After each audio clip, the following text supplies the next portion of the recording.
Hello folks, Maura Dunlop here on 34TI. Thanks for tuning in. We have a great New Year's Eve show for you. Today is a very special New Year's show, as the year is 1929, and the 20s have been the bee's knees.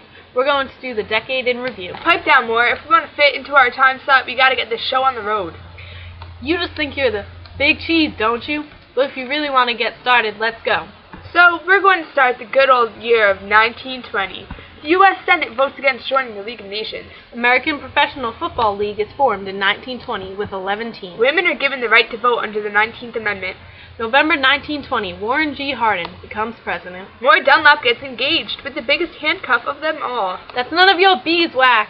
They don't want to hear about that. I ain't saying she's a gold digger, but she messing with the big six. Moving on to 1921. A national quota system on the amount of incoming immigrants was established, curbing legal immigration. Treaty signed July 2nd, 1921, declaring peace in World War I hostilities. First Miss America pageant is held in Atlantic City, won by Margaret Gorman. She's a dumb door. She didn't even deserve it. Keep your opinion to yourself, Steph. 1922. Teapot Dome scandal began when the U.S. Secretary of Interior, Albert Fall, leases the Teapot oil reserves in Wyoming. Lincoln Memorial dedicated. I need a hair of the dog. This is taking longer than I thought. You got a hooch? Not on air. 1923. Time magazine is published for the first time. First sound on film motion picture is shown in the Rivoli Theater in New York in April.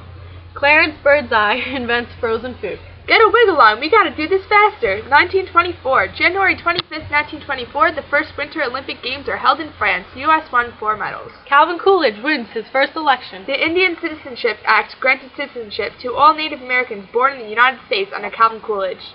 J. Edgar Hoover is appointed to lead the FBI. And in 1925, Nellie Taylor Ross is inaugurated as the first woman governor of the United States. The Scopes begins and would later convict John T. Scopes of teaching Charles Darwin's evolutionary theory at Dayton, Tennessee High School, which violated Tennessee law. He is fined $100 for that charge.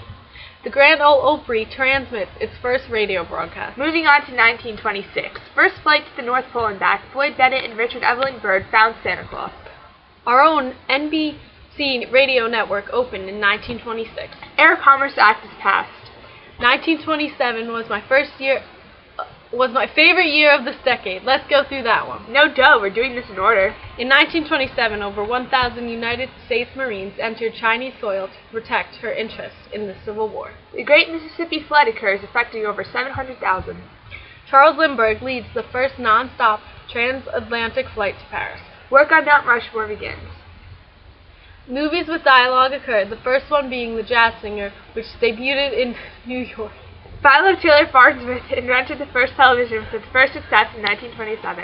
1928, the first appearance of Mickey and Minnie Mouse on film occurs with Plain Crazy. Amelia Earhart became the first woman to fly over the Atlantic Ocean. Herbert Hoover becomes president. The Hoover Dam construction started. And lastly, in 1929, in Chicago, gangsters working for Al Capone kill 7 rivals in the act known as the St. Valentine's Day Massacre. Al Capone is such a scary guy. He was spiffy, but if you got on his bad side, he can probably hear you. JCPenney opens its first store in Delaware. Stock market crash on October 29. We jail Albert Fall, and there you have it, folks. 1920s in a flash. We'll see you all next time. Happy New Year. Peace out.